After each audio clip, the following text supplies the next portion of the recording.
Not everything that shines is worth your money. In 2025, the car industry is louder than ever. Bold designs, hybrid labels, giant screens. Everyone's selling the future of mobility.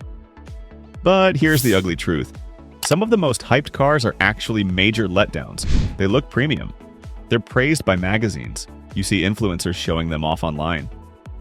But behind the scenes, weak engines, poor build quality, frustrating tech, and price tags that make zero sense. This isn't a list of the worst cars on the market.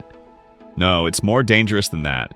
These are the most overrated cars of 2025. Models that promise a lot, charge even more, and deliver almost nothing in return. You'll hear from owners, mechanics, and real-world testers. We'll go deep into specs, reliability issues, and what it's like to live with these cars every day. And believe me, number one on this list will surprise you. It's a mistake no one can afford to make in 2025.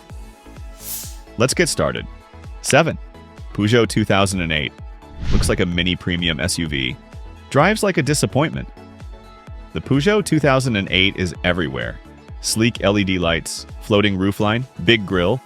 From the outside, it looks like a baby Lexus. And that's the problem. It promises way more than it delivers. Let's start with the engine. The 1.2 PureTech, a 3-cylinder turbocharged petrol. On paper, 100 to 130 horsepower depending on the version. In practice, a lot of hesitation, especially at low revs. But it's not just about performance. The real issue is reliability. That PureTech engine has developed a reputation among European mechanics. And not in a good way. One word, timing belt. This isn't a traditional dry belt or chain. It's a wet belt running inside the engine oil. And over time, that oil degrades the belt. The rubber breaks down, and when it does, it clogs the oil pump and destroys the engine from within. On some models, this has happened under 60,000 kilometers. Imagine, you buy a brand new SUV, and 2 years later, you're facing a full engine rebuild.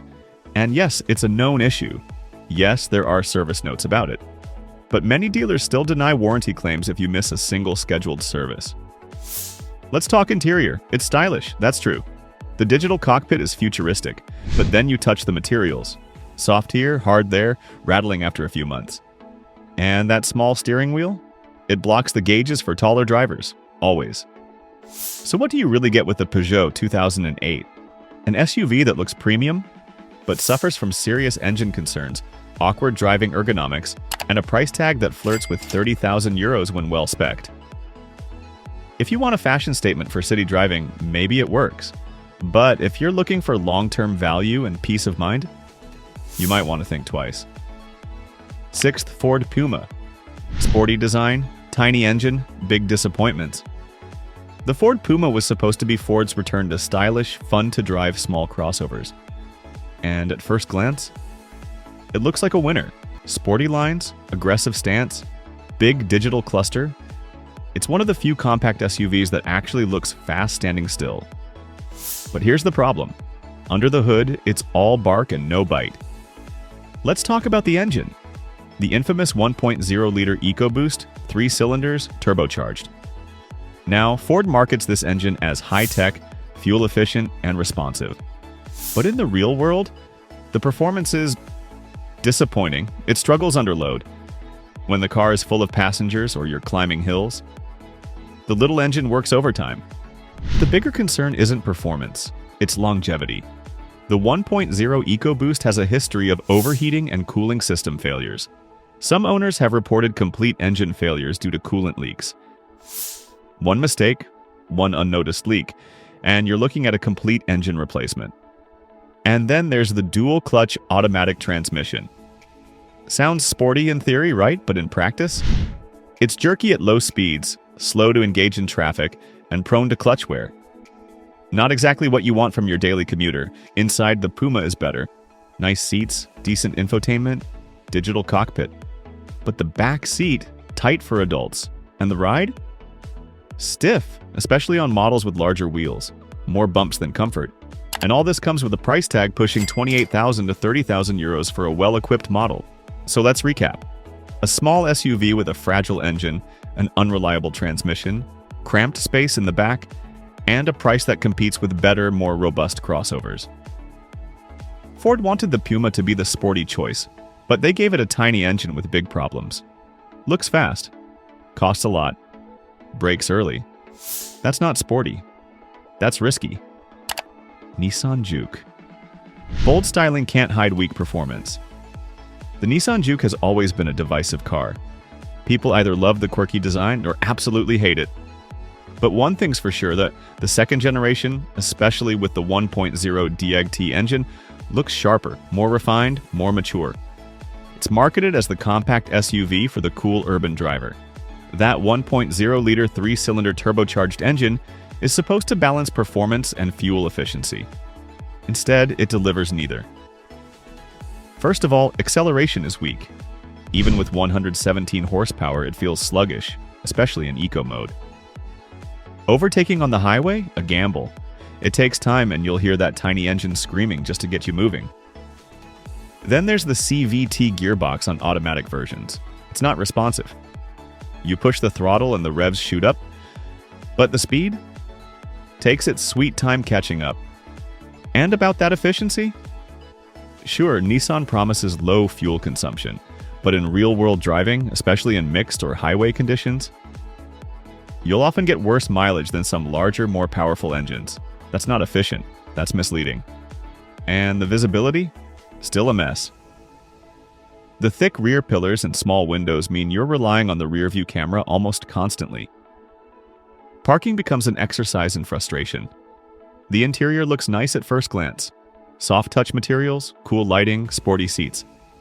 But then you notice basic plastic on the doors, a cramped back seat, and a trunk that's smaller than many hatchbacks. And here's the kicker. For all these compromises, the Juke isn't cheap. A mid-range version can cost over 26,000 euros. Fully loaded, you're dangerously close to 30,000 euros for a car with a tiny engine and questionable value. 4.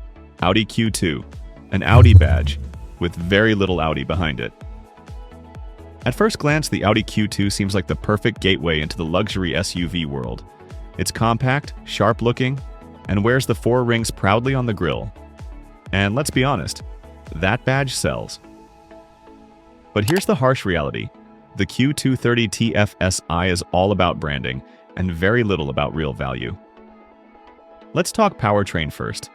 Under the hood sits a 1.0-liter 3-cylinder petrol engine, borrowed from the VW Polo and Seat Ibiza. A subcompact engine in a luxury-branded SUV. Power? Just 110 horsepower. Push it even a little and it whines loudly, lacking the refined growl you'd expect from a premium brand. And performance aside, there's a mismatch between what it costs and what it delivers. Because while the engine belongs in a 17,000 euro hatchback, the Q2 starts at over 27,000 euros.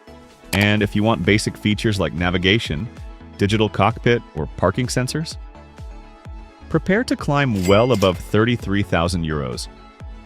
So what are you paying for? The Audi badge, a slightly sharper dashboard, and marginally better noise insulation.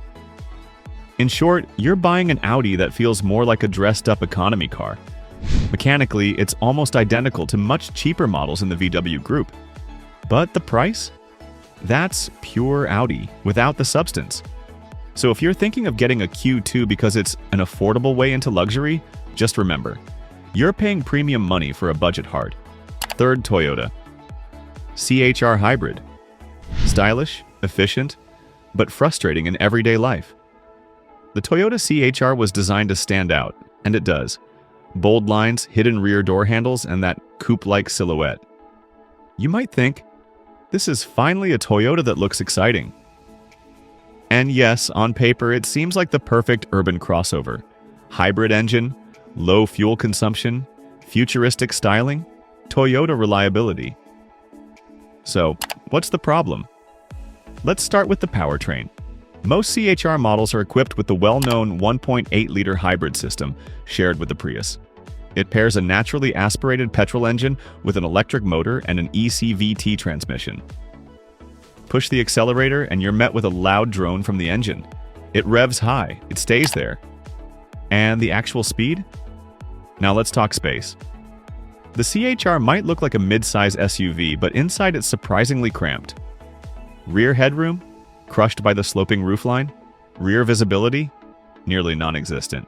Rear windows? Tiny. Passengers say it feels like sitting in a cave. And the trunk? At just over 370 liters, it's below average for the segment. Want to carry kids, luggage, or tall passengers in the back? Prepare for complaints. Then there's the price.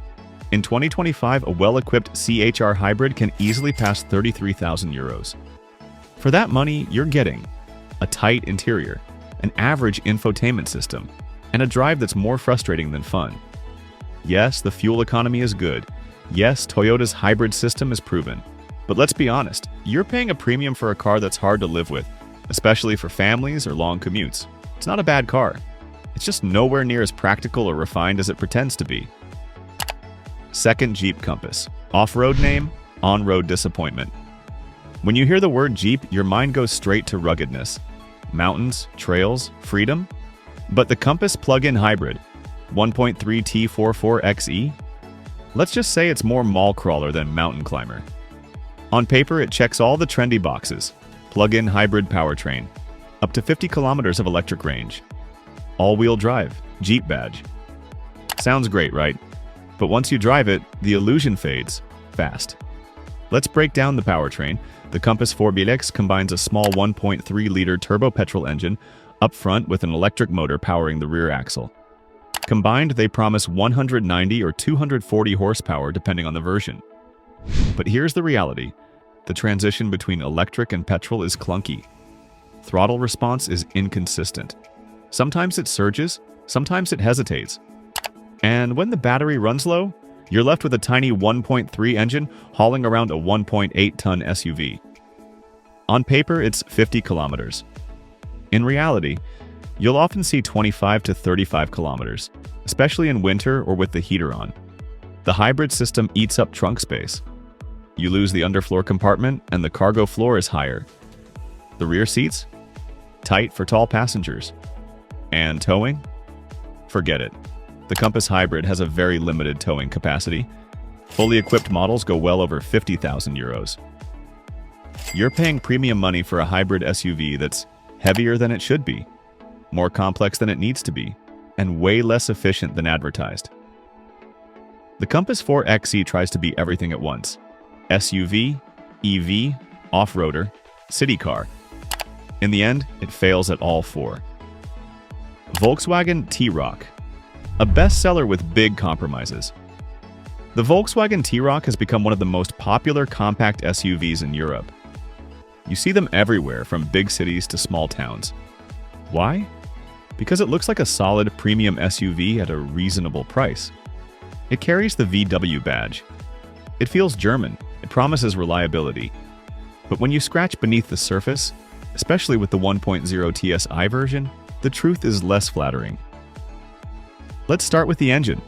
The 1.0 TSI is a 3-cylinder, 999 cubic centimeter petrol engine, the same one used in much smaller, lighter cars like the Polo. It delivers around 110 horsepower. In a hatchback? That's fine. In an SUV weighing nearly 1.3 tons? It struggles. Acceleration is slow. Highway overtakes require planning and patience. Then there's the interior. Yes, the design is clean. Yes, the infotainment is modern, but many parts feel cheap. Hard plastics dominate the dashboard and door panels, especially in entry-level trims. The rear seats are tight, and for a car marketed as premium, the basic feel is disappointing. Let's not forget the price. In 2025, a decently equipped T-Roc 1.0 TSI can cost over 27,000 euros, and that's for the weakest engine with modest features. For a little more, you could step into more powerful compact SUVs from other brands, with better engines, more space, and higher perceived quality. So why does the T-Roc sell so well? Simple. The VW logo. It gives buyers a false sense of quality and durability.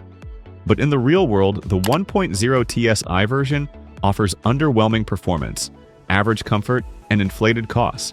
Well, there you have it. 7 cars that look tempting on the surface, but can turn into nightmares underneath. From tiny engines working overtime to complex hybrid systems that cost more than they save. Each of these models hides compromises that most buyers never see coming. And the worst part? Many of these cars are bestsellers. Why? Because they look good, they sound modern, and they're marketed aggressively. But behind the flashy ads and tech jargon, there's a reality only mechanics and experienced drivers talk about. We made this video not to scare you, but to give you the real information that car dealerships won't. Because buying a car in 2025 is expensive, and a single mistake today could cost you thousands tomorrow. Your experience could help someone else avoid a very costly error. If this video saved you time, money, or just gave you something to think about, hit that like button. Subscribe to the channel. We post new videos every Tuesday, Thursday, and Sunday, always with real talk and zero fluff. And remember, a great car isn't always the one with the best reviews. It's the one that doesn't leave you stranded or broke. Thanks for watching. See you in the next video.